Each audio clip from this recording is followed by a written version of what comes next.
our valuables just about anything they can get their hands on. To cut down on crime and antisocial behaviour, the police and other agencies are using new tactics and technology where the bad guys actually get caught in the act. Brilliant footage. Police officers love CCTV. Local councils, shops and businesses are laying some traps of their own. As soon as you walked into the picture, I knew who you were. And the general public too can help unsuspecting crooks get their comeuppance. We definitely needed proof. You're not going to get away with it, you want to pack up. It made me swallow it dry, it was brilliant. So, anyone who's up to no good had better think twice. They might just get caught red-handed.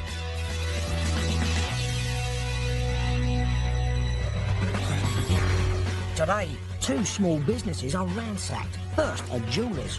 But next, Lisa's cafe gets hit, and the burglar best beware. Lisa's turned detective, and she's angry. I've put everything I own into this business. Is that what was making me hunt him down? Also today, cold-hearted conmen pose as builders, then march their victims to the bank to fleece them out of thousands. Within a month, I'd spent £22,000. But in Cardiff, the roof's about to come crashing down on this criminal gang. And he's big, but he's not clever. A fully grown man steals a child's bike, but he releases an unstoppable force, the child's mum.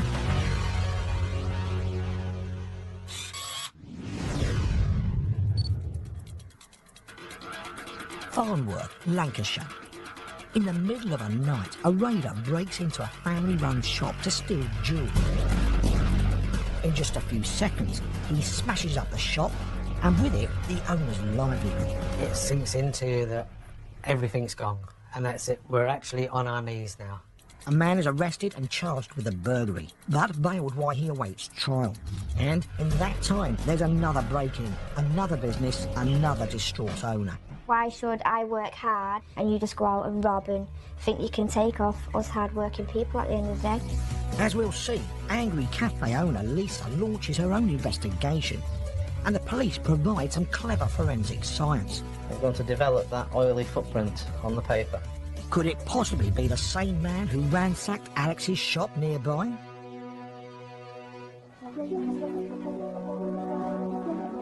In Farnworth, near Bolton, Alex has a passion for reconditioning old jewellery. In his shop, he only sells pieces he's painstakingly restored back to their former glory. A lot of other jewellers and pawnbrokers, everything what comes in, they just put it in a melting pot and melt it. We decided to put everything back to new. We remoulded it, new claws where necessary, new gems, replated, so nothing goes in the melting pot. Every item of Alex's jewellery has unique value, and he usually locks each piece away when he closes up. Except one day, there's a family emergency. My daughter had fallen ill at school, and I was quite eager to get home to make sure that she was okay, so in the rush and the haste, it was just one of those one-off times that everything wasn't put away. And unfortunately for Alex, there are serious consequences. At just gone 11:30 that night, burglars break into the rear of his shop. They raid the till in a back room, but there's no alarm sounding. It's failed, and the thieves realise they got the store to themselves. Over the next hour and a half, they're in and out of the shop, smashing the place up and plundering the jewellery. It's mindless destruction. When Alex arrives to open the shop the next morning, he's horrified. I walked around the back, and that's when I saw complete devastation. The steel door was ripped open and there was glass everywhere, and I couldn't take it in at first. I couldn't believe it. He calls the police and checks the footage from his CCTV camera. It's painful to watch. It's sickening, unbelievable, totally empty.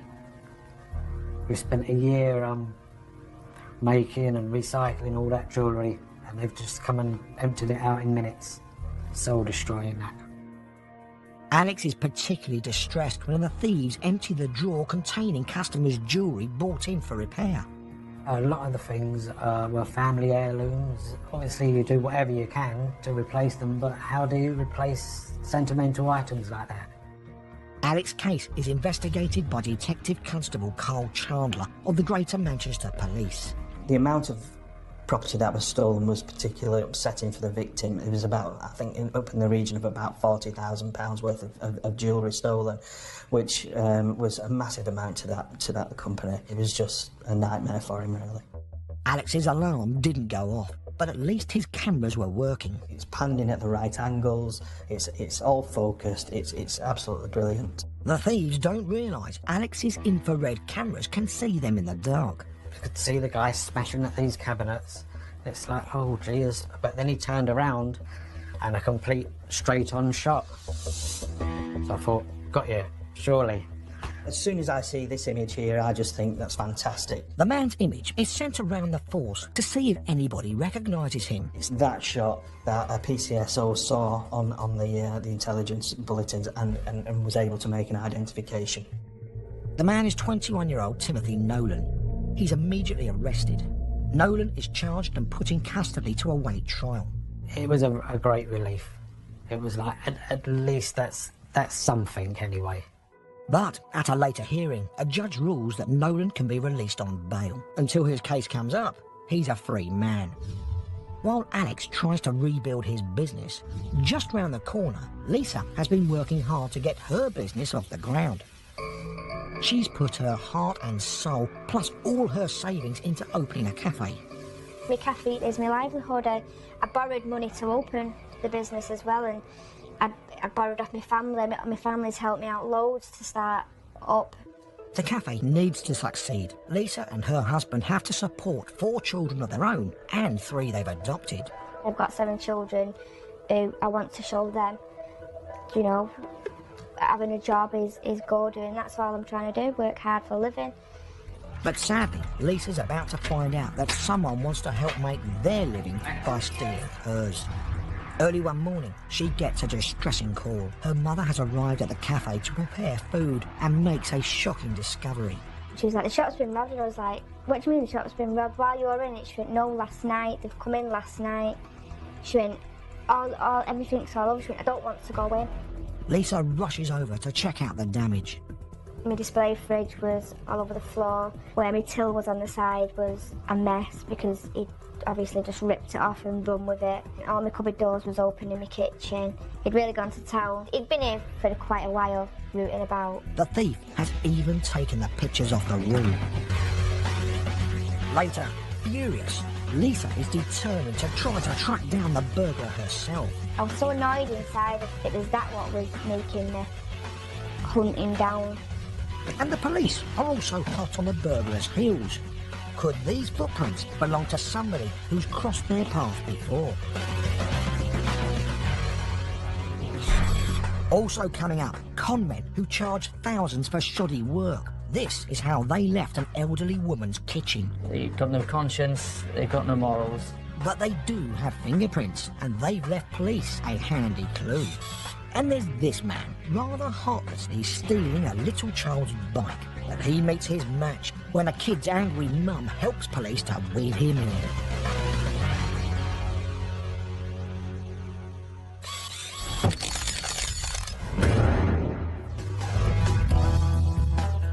But first, we're in Boston, Lincolnshire.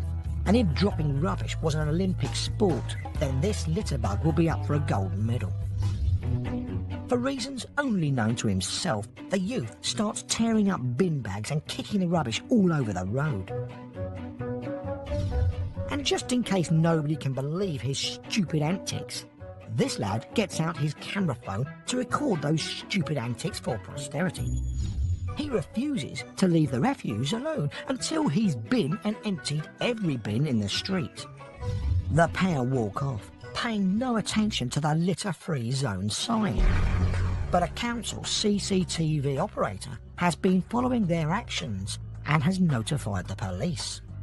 Officers soon sweep up the offender, and next morning, council workers have to sweep up the mess. But the litter lout will be footing the bill. He has to pay clean-up costs and a fine. His willful waste dispersal ends up as a waste of his own money.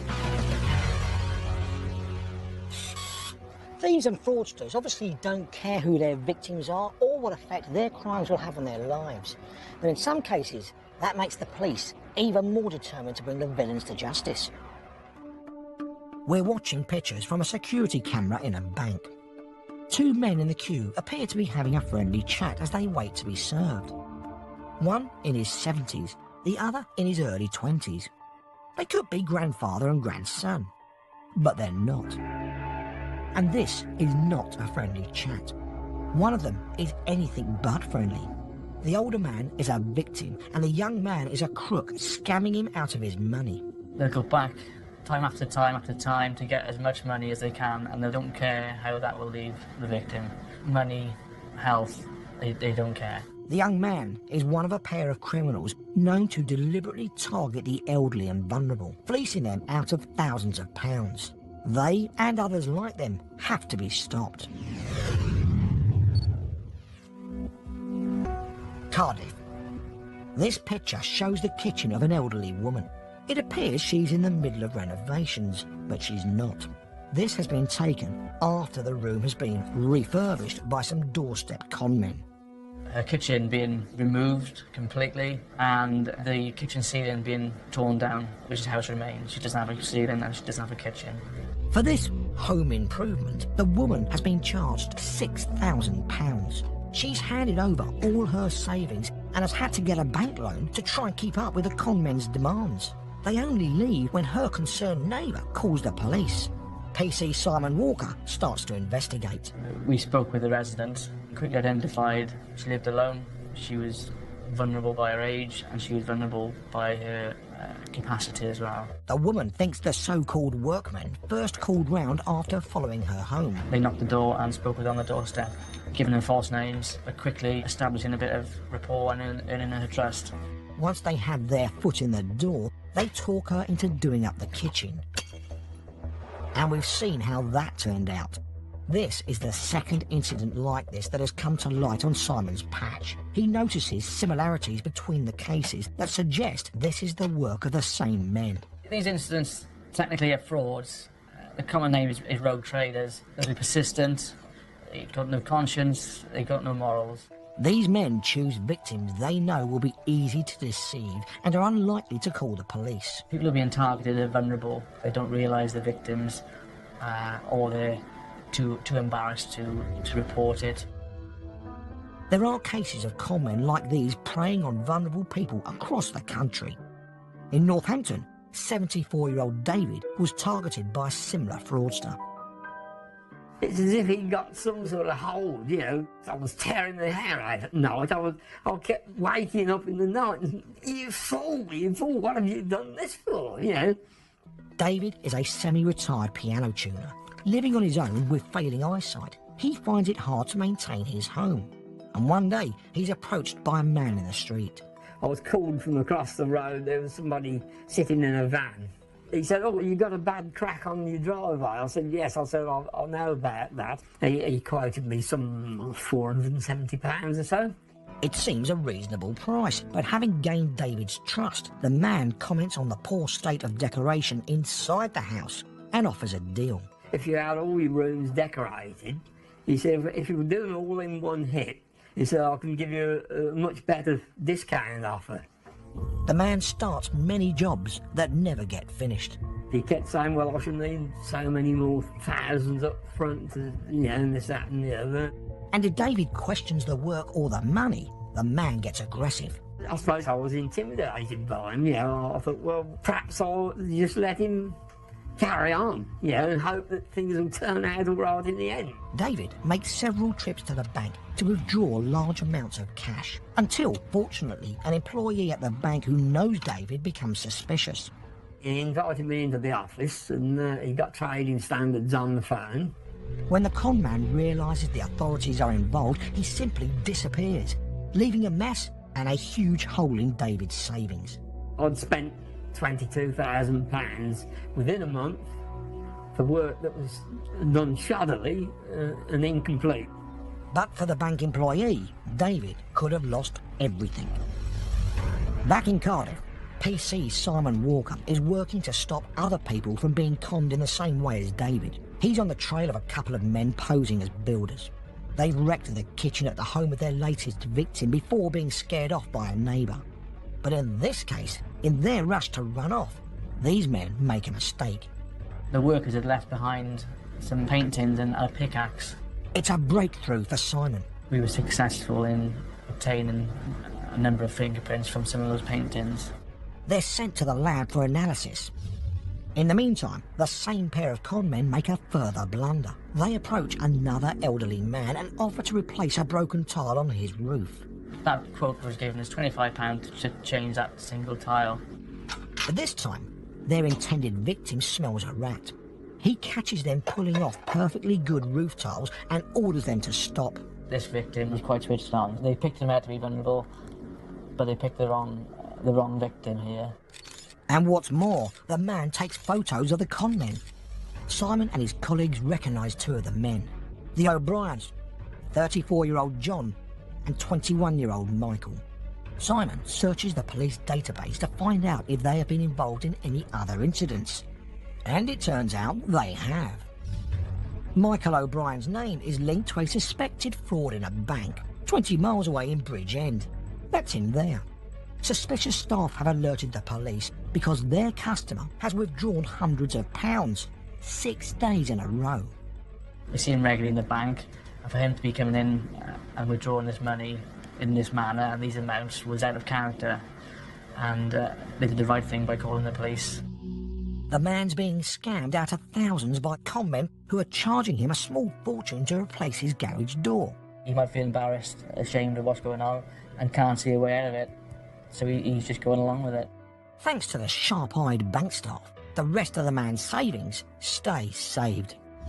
The evidence is stacking up. Better yet, the forensic results are back from the lab, analysing paint tins that were left at the house of the woman whose kitchen was demolished. This one in particular, we had several fingerprints. He couldn't dispute his fingerprints were on an item that was used in the offence and was within the household. The O'Briens are arrested. Both plead guilty to fraud on multiple counts. Michael O'Brien is jailed for 30 months. John is put away for 38 months. They were caught thanks to the combined efforts of police, alert bank staff, among others, and the victims themselves. Vulnerable people need to be looked after. In these cases, it's been proven. Neighbours, family, friends, everybody needs to look out for them. And back in Northampton, David gets some good news too. The con man who cheated him out of £22,000 has also been convicted. I'm pleased to see that they've locked him up for 6 years, but the only worry I have, they haven't flown the key away yet.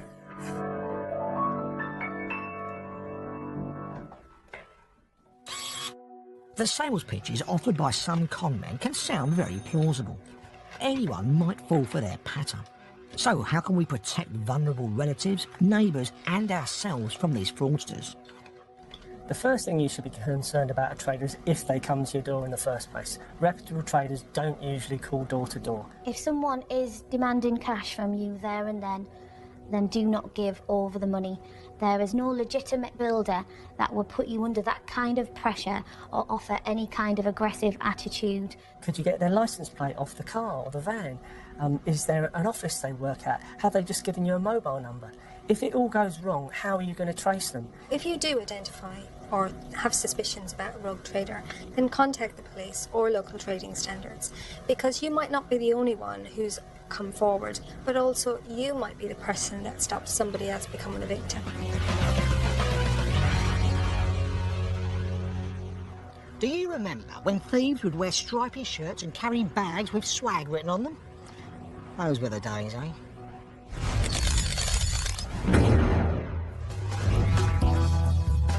And there's nothing to suggest this innocent-looking passerby is a thief. But hold on, he's walking back to this garden to get a better look. But there's nothing here apart from this child's bike. Surely he can't be after that. Well, he is. And he's planning it like a military operation. He wedges the gate open for a quick getaway. Then he creeps cautiously towards the bike. Leaning towards the saddle, he grabs the bike and makes off pretty sharpish. What he doesn't know is that his mean-minded little crime has been captured on the house owner's CCTV. And the next day, the angry mum puts the footage up on the internet to see if anybody recognises him, which they do. And after a tip-off, she catches up with him, complete with her child's bike, and calls the police. For this and another offence, he's given a 4-month sentence. The only free ride he's getting is straight to jail.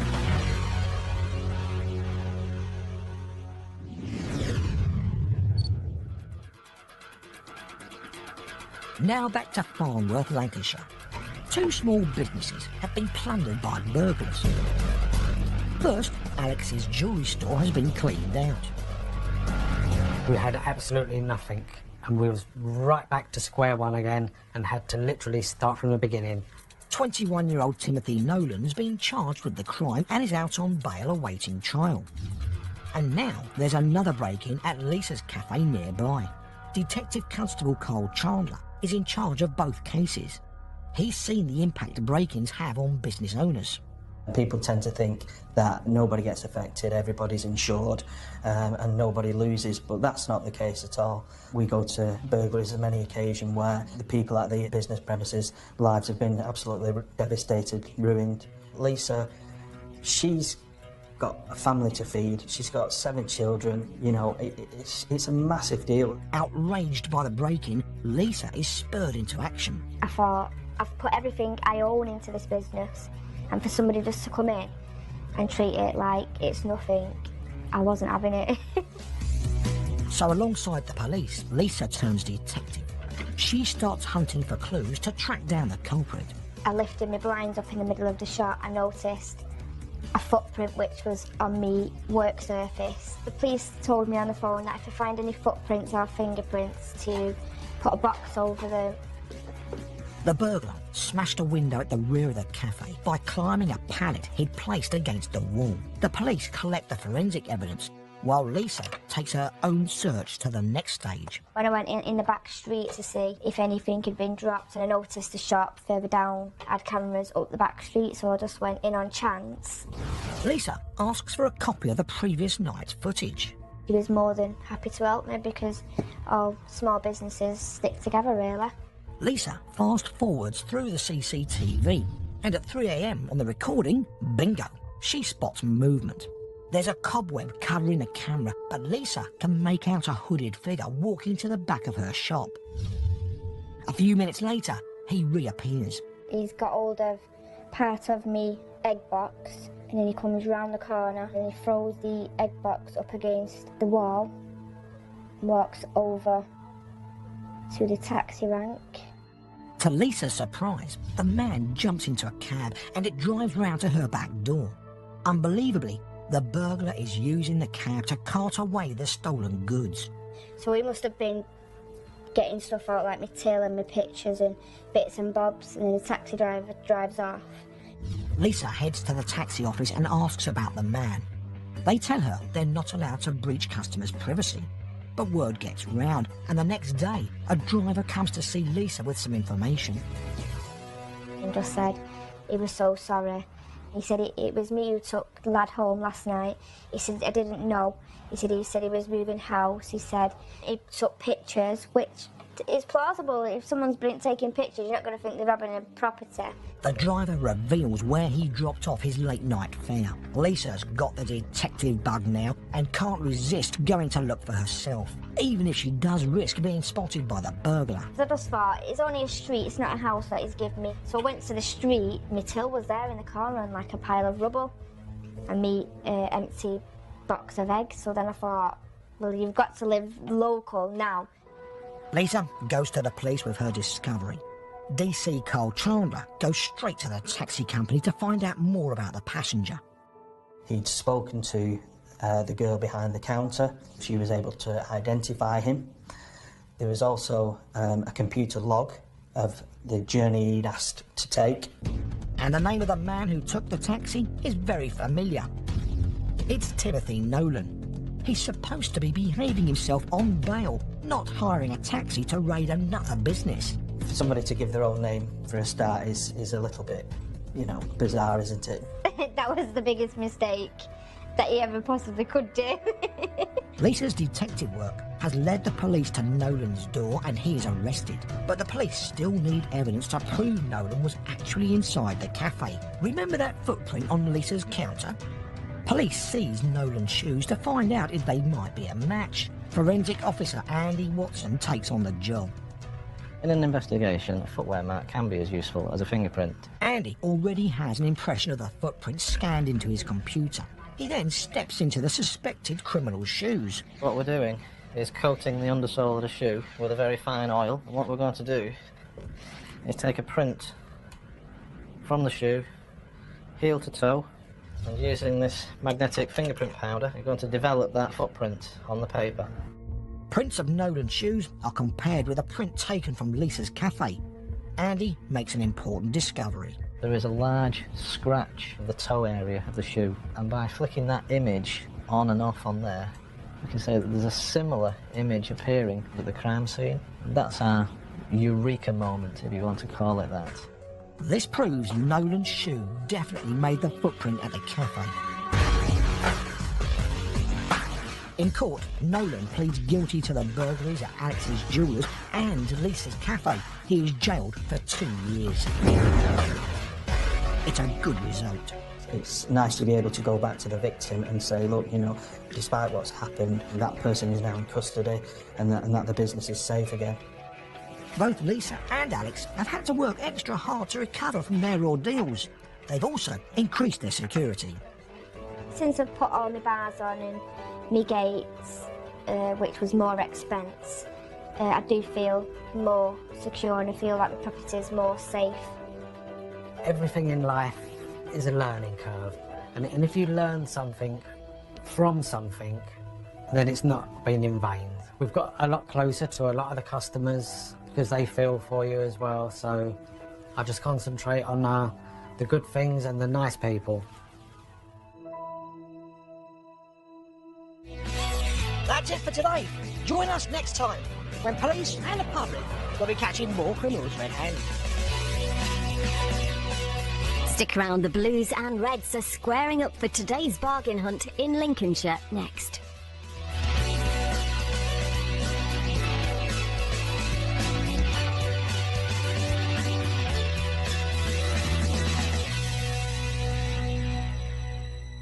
Detective, and she's angry. I've put everything I own into this business. Is that what was making me hunt him down?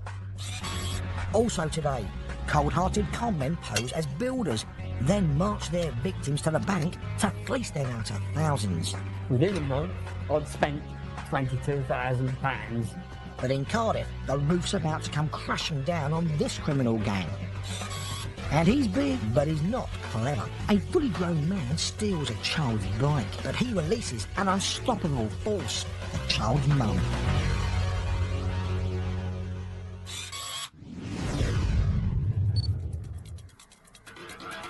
Farnworth, Lancashire. In the middle of a night, a raider breaks into a family-run shop to steal jewellery. In just a few seconds, he smashes up the shop, and with it, the owner's livelihood. What comes in there, just put it in a melting pot and melt it. We decided to put everything back to new. We remould it, new claws where necessary, new gems, replated, so nothing goes in the melting pot. Every item of Alex's jewellery has unique value, and he usually locks each piece away when he closes up. Except one day, there's a family emergency. My daughter had fallen ill at school, and I was quite eager to get home to make sure that she was okay, so in the rush and the haste, it was just one of those one-off times that everything wasn't put away. And unfortunately for Alex, there are serious consequences. At just gone 11:30 that night, burglars break into the rear of his shop. They raid the till in a back room, but there's no alarm sounding. It's failed, and It sinks into you that everything's gone, and that's it. We're actually on our knees now. a man is arrested and charged with a burglary, but bailed while he awaits trial. And in that time, there's another break-in, another business, another distraught owner. Why should I work hard and you just go out and rob and think you can take off us hard-working people at the end of the day? As we'll see, angry cafe owner Lisa launches her own investigation. and the police provide some clever forensic science. We're going to develop that oily footprint on the paper. Could it possibly be the same man who ransacked Alex's shop nearby?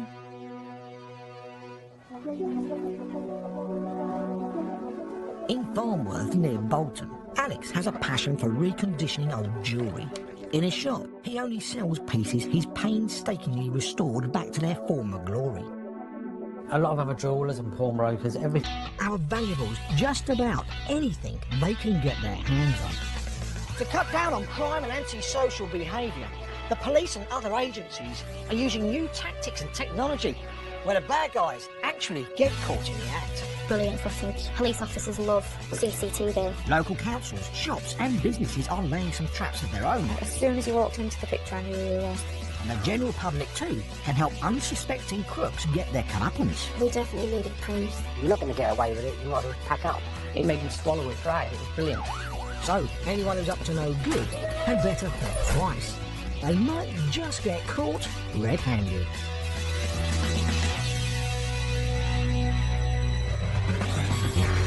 Today, two small businesses are ransacked. First, a jeweller's. But next, Lisa's cafe gets hit, and the burglar best beware. Lisa's turned in. The thieves realise they got the store to themselves. Over the next hour and a half, they're in and out of the shop, smashing the place up and plundering the jewellery. It's mindless destruction. When Alex arrives to open the shop the next morning, he's horrified. I walked around the back and that's when I saw complete devastation. The steel door was ripped open and there was glass everywhere, and I couldn't take it in at first. I couldn't believe it. He calls the police and checks the footage from his CCTV camera. It's painful to watch.